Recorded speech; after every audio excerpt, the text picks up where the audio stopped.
కుజమ్మ channel. ఈ రోజు మనం కన్యకా పరమేశ్వరి దేవి చరిత్ర గురించి తెలుసుకుందాం. అయితే ఈ వీడియోను మీరు ఎక్కడా కూడా స్కిప్ చేయకుండా చూడండి. వాసవి కన్యకా పరమేశ్వరి లేదా శ్రీ వాసవి కన్యకా పరమేశ్వరి దేవి అమ్మవారి అవతారంగా హిందువులచే పూజింపబడే ఒక దేవతామూర్తి. ప్రధానంగా గోమతి లేదా ఆర్యవైశ్యులు కులస్తులకు కులదేవత. ఈ కులస్తులు అధికంగా ఆంధ్రప్రదేశ్లోను ఇంకా తమిళనాడు, కర్ణాటక రాష్ట్రాలలోనూ నివసిస్తున్నారు. వాసవి మాతకు ఆంధ్రప్రదేశ్లో కల పెనుగొండలో అతిపెద్ద దేవాలయము ఉంది. ఇక్కడ వైశ్యులు అధికం. మద్రాస్ ప్రెసిడెన్సీకి చెందిన వైస్రాయి 1921, 1931 మధ్యకాలంలో ఒక కమిషన్ వేశాడు. దాని ప్రకారం ప్రతి కులానికి తమ పేర్లలో కోరిన మార్పులు రిజిస్టర్ చేసుకునే వెసులుబాటు కల్పించబడింది. దానిని అనుసరించి వైశ్య అసోసియేషన్ 1905 సంవత్సరంలో వారు తమ పేరును గోమతి నుండి ఆర్యవైశ్యగా మార్చుకున్నారు. వీరు గోమాతను పూజించుట వల్ల వైశ్యులకు గోమతి అని పేరు వచ్చింది. ఉత్తరప్రదేశ్లో కూడా వైశ్యులకు గోమతి అని పేరు ఉంది. ఆర్య అంటే గొప్ప వంశస్థుడు అని అర్థం. దీన్ని ఒక జాతికి సంబంధించిన పదంగా పరిగణించరాదు. వీరంతా ద్రావిడ సంతతికి చెందినవారు. వీరిలో చాలా మంది ద్రవిడ భాష అయిన తెలుగు మాట్లాడుతూ ద్రావిడ సంస్కృతిని పాటిస్తారు. శ్రీ వాసవి కన్యకా పరమేశ్వరి దేవికి పలు ఆలయాలున్నాయి. వీటిలో ప్రసిద్ధి చెందిన శ్రీ వాసవి కన్యకా పరమేశ్వరి దేవి ఆలయం ఆంధ్రప్రదేశ్ రాష్ట్రంలో పశ్చిమ గోదావరి జిల్లాలో పెనుగొండ అనే పట్టణంలో ఉంది. ఈ ఆలయంలో 7 అంతస్తులతో ఉన్న గాలిగోపురం వివిధ వర్ణాలతో చక్కటి శిల్పకళతో అలరారుతూ ఉంటుంది. ఇది వైశ్యులకు పవిత్ర క్షేత్రం. పెనుగొండ క్షేత్రాన్ని వైశ్యుల కాశీగా భావిస్తారు. ఈ కథను గూర్చి కన్యకా పురాణములో మికిలిగా ప్రస్తావించబడింది. దీని కర్త శ్రీ గురు భాస్కరాచార్యులు. ఈ పురాణము ముఖ్యముగా పెనుగొండ వైశ్యుల కుల ధర్మములు కట్టడి ఎనర్చుట కుద్దేశించబడిన గ్రంథముగా కనబడుచున్నది. ఇందు చెప్పబడిన కథ సూక్ష్మముగా చెప్పబడింది. భగవంతుడైన శివుని ప్రేరణచే వైశ్యులు భూలోకమందలి 18 పట్టణములలో ఆవిర్భవించిరి. పెనుగొండ వారి ముఖ్య పట్టణము.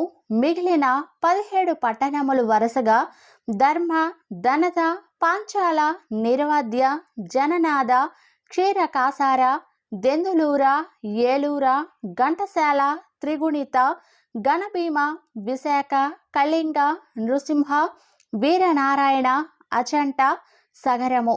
ఈ పురాణములో కొన్ని శాసనములు ఉదాహరించబడినాయి. వాటిలో తామరాడ శాసనము, బాపట్ల తాలూకాలోని పెదచెరుకూరు శిలాశాసనము, విష్ణువర్ధనుని ఇక్షుగ్రామ తామ్ర శాసనములు చాళుక్య కాలమునకు చెందిన విష్ణువర్ధనుని గురించి తెలుపుట వలన ఈ కథకు సంబంధించిన కాలము 10 నుంచి 11వ శతాబ్దము అయి ఉండవచ్చును. సంప్రదాయ కథ గురించి తెలుసుకున్నట్లయితే వాసవీదేవి జననం వేంగి దేశాన్ని ఏలే కుసుమశ్రేష్ఠి వైశ్యులకు రాజు.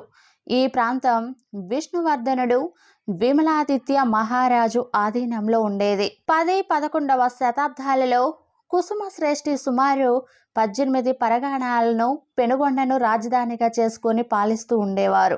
ఆయన భార్య కుసుమాంబ ఆదర్శ దంపతులుగా మెలిగి ప్రశాంతమైన జీవనం గడిపేవారు. శివుని, నాగేశ్వర స్వామి ఆరాధన వారి దైనందిన జీవితంలో ఒక భాగంగా ఉండేది. వివాహమైన చాలా సంవత్సరాలకి కూడా ఆ దంపతులకి సంతానం కలగలేదు.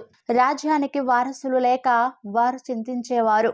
ఎన్ని ప్రార్థనలు చేసినా, నోములు నోచినా వారి కోరిక తీరలేదు. అప్పుడు వారు తమ కులగురువు అయిన భాస్కరాచార్యులను సంప్రదించగా వారికి దశరథుడు చేసిన పుత్ర కామేష్టి యాగాన్ని చేయమని చెప్పారు. ఒక పవిత్ర కాలంలో వారు ఆ యాగాన్ని తలపెట్టారు. దేవతలు అనుగ్రహించి యజ్ఞ ఫలాన్ని ప్రసాదించి దాన్ని ఆరగిస్తే సంతాన ప్రాప్తి కలుగుతుందని చెప్పారు. భక్తి శ్రద్ధలతో దాన్ని ఆరగించిన కొన్ని దినాలకే కుసుమాంబ గర్భవతి అయింది.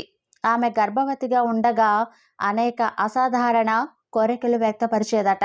ఇది ఆమె భవిష్యత్తులో జనుల బాగోగుల కోసం పాటుపడే ఉత్తమ సంతానానికి జన్మనిస్తుంది అనుటకు సంకేతం. వసంత కాలంలో సర్వత్ర ఆనందాలు నెలకొన్న వేళ వైశాఖ శుద్ధ దశమి శుక్రవారం ఉత్తర నక్షత్రం కన్య రాశిలో కుసుమాంబ కవల పిల్లలకి జన్మ ఇచ్చింది. వారిలో ఒకరు ఆడపిల్ల, మరొకరు మగపిల్లవాడు. అబ్బాయికి విరూపాక్ష అని, అమ్మాయికి వాసవాంబ అని నామకరణం చేశారు. బాల్యం నుండి విరూపాక్షుడు భావిరాజుకు కావలసిన అన్ని లక్షణాలను చూపేవాడు. వాసవి అన్ని కళల్లోనూ ఆరితేరి సంగీతం, తర్క శాస్త్రాలలో మక్కువ చూపేది. భాస్కరాచార్యుల శిక్షణలో విరూపాక్షుడు వేదాలని అభ్యసించారు. గుర్రపు స్వారీ, విలువిద్య, కత్తిసాము మొదలైన యుద్ధ విద్యలను నేర్చుకున్నాడు. వాసవి అన్ని కళలను, తర్క శాస్త్రాలను అభ్యసించి తెలివైన అమ్మాయిగా పేరు తెచ్చుకుంది. విష్ణువర్ధనుడి గురించి తెలుసుకుందాం. విరూపాక్షుడు యుక్త వయస్సుకి రాగానే ఆలేరుకు చెందిన అరిధిశ్రేష్ఠి కుమార్తె అయిన రత్నావతిని వివాహం ఆడాడు. వివాహానికి విచ్చేసిన అతిథులందరూ త్వరలో వాసవి వివాహం కూడా ఇంత వైభవంగా జరుగుతుంది అని భావించారు.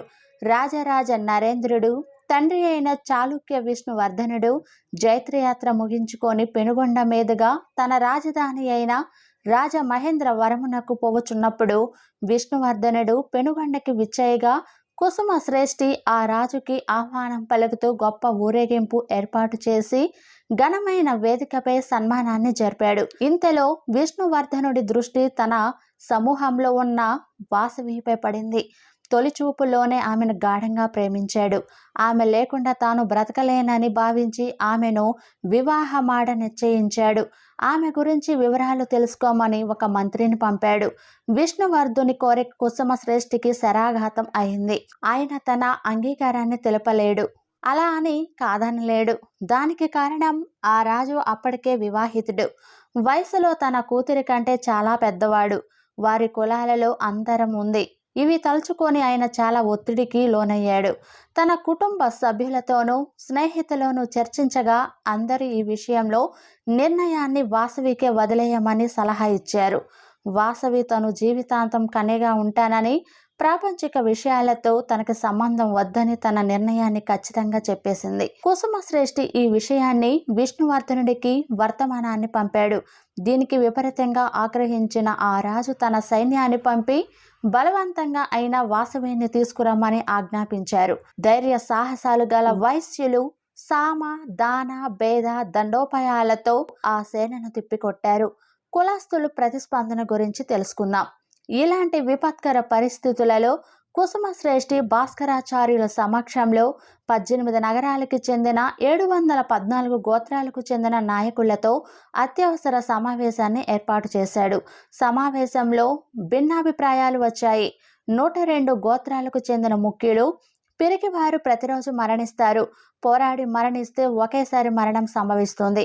కాబట్టి పోరాటమే సరైనది అని అభిప్రాయపడగా మిగిలిన 612 గోత్రాల వారు మాత్రం రాజుతో పెళ్లి చేస్తేనే అందరికి మంచిది అని అభిప్రాయపడ్డారు. భాస్కరాచార్యులు మన ప్రాణాలు పోయినా సరే మన ఆత్మ గౌరవాన్ని కాపాడుకోవాలని అన్నారు. ఈ మాటలు కుసుమ శ్రేష్ఠికి మార్గదర్శక ప్రోత్సాహకాలుగా పనిచేశాయి. తన పక్షంలో కేవలం కొంతమంది మాత్రమే ఉన్నప్పటికీ తన కూతురి రాజుకి ఎట్టి పరిస్థితుల్లోనూ పెళ్లి చేయరాదని నిశ్చయానికి వచ్చాడు. ఈ సంఘటనతో వైశ్యుల ఐకమత్యం దెబ్బతింది. రాజు మాత్రం దెబ్బతిన్న పాముల పగబట్టి తన శత్రువులను తుదముట్టించడానికి తన సమస్త సేవలను కూడా తీసుకోవడానికి సంసిద్ధం అయ్యాడు. ఈ పరిణామాన్ని ఎదుర్కోవడానికి పెనుగొండలో ఉన్న 102 గోత్రాలకు సంబంధించిన వారు ఆయత్తమవుతున్నారు. వాసవీదేవి ప్రతిస్పందన గురించి తెలుసుకుందాం. వాసవి ప్రవేశించి అందరిని ఉద్దేశించి ఈ విధంగా అంది. ఒక అమ్మాయి కోసం మనం అంతా రక్తం ఎందుకు చిందించాలి? మన స్వార్థం కోసం సైనికుల జీవితాలను ఎందుకు అర్పించాలి? యుద్ధం అనే ఆలోచనను విరమిద్దాం. దానికి బదులు ఒక కొత్త పద్ధతిలో పోరాడదాం. అహింసా విధానంలో మనల్ని మనం అర్పించుకుందాం. దృఢ సంకల్పం, పట్టుదల ఉన్నవారు మాత్రం ఈ పోరాటంలో పాల్గొనగలరు.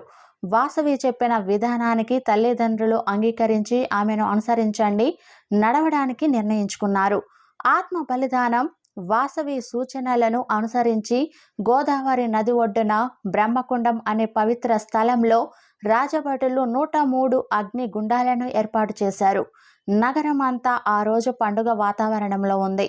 అప్పుడు వాసవి ఆ 102 గోత్రాలకు సంబంధించిన జంటలను ఉద్దేశించి మీరంతా నాతో పాటు మంటలలో దూకటానికి సిద్ధంగా ఉన్నారా అని అడిగితే వారంతా మనస్ఫూర్తిగా తమ సంసిద్ధతను వ్యక్తం చేశారు. వారు వాసవిని దేవుని అంశగా అనుమానించి తమకి నిజ రూపాన్ని చూపమని కోరారు.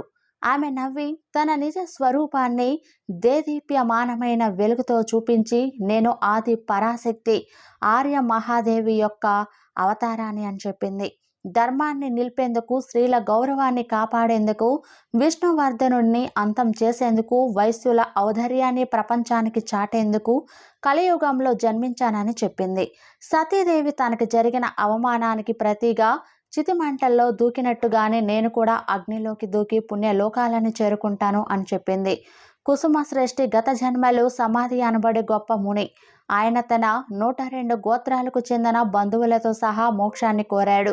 అందుకే మీ అందరిని కూడా ఆత్మ బలిదానానికి పురికొల్పాను అని అంది. ఆమె అక్కడ చేరిన వారికి దేశభక్తి, నిజాయితీ, సమాజ సేవ, సహనం మొదలగు వాటి గురించి వివరించింది. విష్ణువర్ధనుడి మరణం, ఆమె నోటి నుండి పవిత్ర వాక్కులు వెలువడగానే దేవి మానవ రూపంలో ప్రత్యక్షమైంది.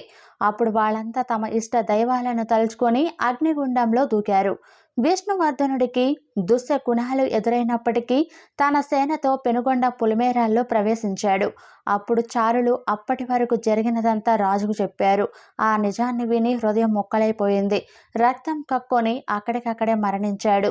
వాసవి చేసిన ఆత్మత్యాగం, విష్ణువర్ధనుడి మరణం గురించి పట్టణం అంతా మార్మోగిపోయింది. విష్ణువర్ధనుడి చర్యలను ఖండించి ఒక నూతన శకానికి నాంది పలికిన వాసవి ఆమె అనుచరులను కొనియాడారు. శ్రీ వాసవీదేవి వారసత్వం గురించి తెలుసుకుందాం. ఈ సంఘటన తెలుసుకున్న విష్ణువర్ధనుని కుమారుడు రాజరాజ నరేంద్రుడు హుటాహుటిన పెనుగొండ పట్టణాన్ని చేరుకొని విలపించాడు.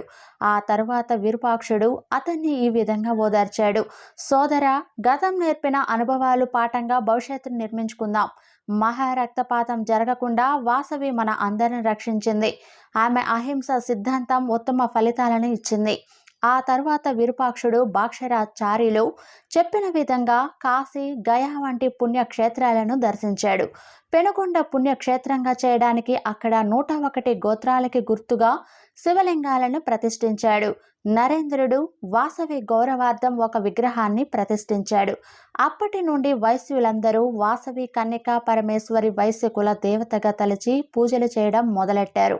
వాసవి జీవిత చరిత్ర అహింసను నమ్మినందుకు, మత విశ్వాసాన్ని నిలిపినందుకు, స్త్రీల ఆత్మ గౌరవాన్ని నిలిపినందుకు శాశ్వతంగా చరిత్రలో నిలిచిపోయింది. వైశ్యుల కీర్తిని విశ్వవ్యాప్తంగా వ్యాపించినందుకు గాను ఆమె ఎప్పటికీ అజరామరమైంది. ప్రాపంచిక సుఖాలను విస్మరించిన ఆమె వయసుల మనసులలో ఒక విజేతగా, శాంతికి చిహ్నంగా ఎప్పటికీ నిలిచిపోతుంది. వాసవి కన్యకా పరమేశ్వరి ఆలయాల గురించి తెలుసుకుందాం. శ్రీ వాసవి కన్యకా పరమేశ్వరి దేవాలయం, పిడుగురాళ్ల, పల్నాడు ముఖద్వారం. శ్రీ వాసవి కన్యకా పరమేశ్వరి దేవాలయం, పూలబజారు, కర్నూలు జిల్లా. శ్రీ వాసవి కన్యకా పరమేశ్వరి దేవాలయం, అమ్మవారి శాల, మార్కాపురం, ప్రకాశం జిల్లా. శ్రీ వాసవి కన్యకా పరమేశ్వరి దేవాలయం, పెనుగొండ. శ్రీ వాసవి కన్యకా పరమేశ్వరి దేవాలయం, పెదకార్పుముల, పెదకొత్తపల్లి మండలం, నాగర్ కర్నూలు జిల్లా, తెలంగాణ. శ్రీ వాసవి కన్యకా పరమేశ్వరి దేవాలయం, కల్వకుర్తి, నాగర్ కర్నూలు జిల్లా. శ్రీ వాసవి కన్యకా పరమేశ్వరి దేవాలయం, నందిగామ, కృష్ణా జిల్లా. శ్రీ వాసవి కన్యకా పరమేశ్వరి దేవాలయం, గాంధీ బజార్, షిమోగా, కర్ణాటక. శ్రీ వాసవి కన్యకా పరమేశ్వరి దేవస్థానం, కొత్వాల్, చెన్నై. శ్రీ వాసవి కన్యకా పరమేశ్వరి దేవస్థానం, అమ్మవారి శాల, ప్రొద్దుటూరు. శ్రీ వాసవి కన్యకా పరమేశ్వరి దేవస్థానం, కారువీధి, తాడిపత్రి. శ్రీ వాసవి కన్యకా పరమేశ్వరి దేవాలయం, బైరెడ్డిపల్లి, చిత్తూరు జిల్లా. శ్రీ వాసవి కన్యకా పరమేశ్వరి దేవస్థానం, విశ్వేశ్వరపురం, బెంగళూరు. శ్రీ వాసవి కన్యకా పరమేశ్వరి దేవస్థానం, శ్రీనగర్, బెంగళూరు. శ్రీ వాసవి కన్యకా పరమేశ్వరి దేవాలయం, బిగ్ బజారి, కోలార్. శ్రీ వాసవి కన్యకా పరమేశ్వరి దేవాలయం, ఎస్కేపిటి వీధి, బళ్ళారి. శ్రీ వాసవి కన్యకా పరమేశ్వరి దేవాలయం, పెనుగొండ, అనంతపురం జిల్లా. శ్రీ వాసవి కన్యకా పరమేశ్వరి దేవాలయం, హిందూపురం, అనంతపురం జిల్లా. శ్రీ వాసవి కన్యకా పరమేశ్వరి దేవాలయం, కొత్త ఊరు, అనంతపురం, అనంతపురం జిల్లా. శ్రీ వాసవి కన్యకా పరమేశ్వరి దేవాలయం, పాత ఊరు, అనంతపురం. శ్రీ వాసవి కన్యకా పరమేశ్వరి దేవాలయం గోరంట్ల అనంతపురం జిల్లా. శ్రీ వాసవి కన్యకా పరమేశ్వరి దేవాలయం వాసవి శివనగర్ కుషైగూడ హైదరాబాదు రంగారెడ్డి జిల్లా. శ్రీ వాసవి కన్యకా పరమేశ్వరి దేవాలయం శ్రీనివాస్ నగర్ కాలనీ రామచంద్రాపురం హైదరాబాద్ మెదక్ జిల్లా. శ్రీ వాసవి కన్యకా పరమేశ్వరి దేవస్థానం అమ్మవారిశాల జమ్మలమడుగు. శ్రీ వాసవి కన్యకా పరమేశ్వరి దేవస్థానం మాచర్ల గుంటూరు. శ్రీ వాసవి కన్యకా పరమేశ్వరి దేవస్థానం రెంటచెంతల గుంటూరు. శ్రీ వాసవి కన్యకా పరమేశ్వరి దేవస్థానం దాచేపల్లి గుంటూరు. శ్రీ వాసవి కన్యకా పరమేశ్వరి ఆలయము ఇందూరు నిజామాబాద్ తెలంగాణ. శ్రీ వాసవి కన్యకా పరమేశ్వరి ఆలయం యాదమరి చిత్తూరు ఆంధ్రప్రదేశ్. శ్రీ వాసవి కన్యకా పరమేశ్వరి ఆలయం పలాస శ్రీకాకుళం జిల్లా ఆంధ్రప్రదేశ్. శ్రీ వాసవి కన్యకా పరమేశ్వరి ఆలయం సాలూరు మన్యం పార్వతీపురం జిల్లా. శ్రీ వాసవి కన్యకా పరమేశ్వరి ఆలయం కైకలూరు ఏలూరు జిల్లా. ఆర్యవైశ్య నిత్యాన్న సత్రముల గురించి తెలుసుకుందాం.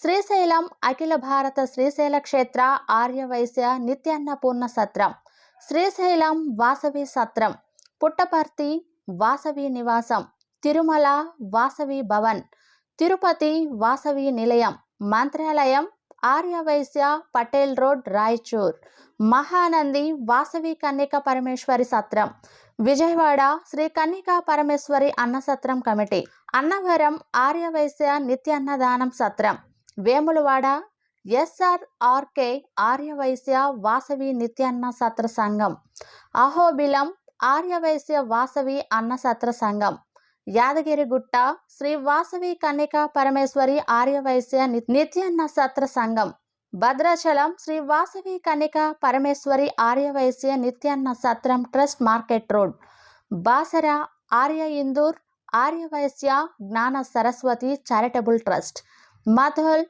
ఆర్యవైశ్య నిత్యాన్న సత్రం, షోలంగిరి అఖిల భారత ఘటికాచల క్షేత్ర ఆర్యవైశ్య నిత్యాన్నదాన సంఘం, ధర్మపురి శ్రీ లక్ష్మీ నరసింహ క్షేత్ర శ్రీ ధర్మపురి ఆర్యవైశ్య వాసవి నిత్యాన్న సత్ర సంఘం, ఆర్యవైశ్య నిత్యాన్నదాన ధర్మశాల సాలూరు. ఇలాంటి ఇన్ఫర్మేటివ్ వీడియోస్ గురించి తెలుసుకోవడానికి మా ఛానల్ను తప్పక సబ్స్క్రైబ్ చేయండి. అలానే షేర్ చేయండి, లైక్ చేయండి. Thank you for watching. Thank you.